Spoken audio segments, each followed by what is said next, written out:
mangiare figliuzza che ci capi. Buongiorno, oggi mangiamo baccalà alla messinese. Baccalà alla messinese è del baccalà che si cucina in una zuppa un po' particolare, più che altro è una ghiotta come si dice a Messina. Si prepara un fondo in una pentola con delle cipolle, sedano, carote, si aggiunge del brodo e andiamo a immergere dentro il baccalà. A metà cottura una delle prerogative di questo piatto che si vanno ad aggiungere anche delle pere e dei pinoli.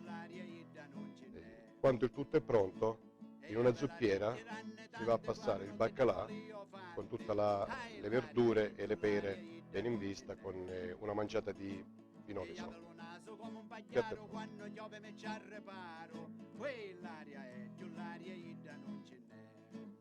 Piatto è pronto, buon appetito.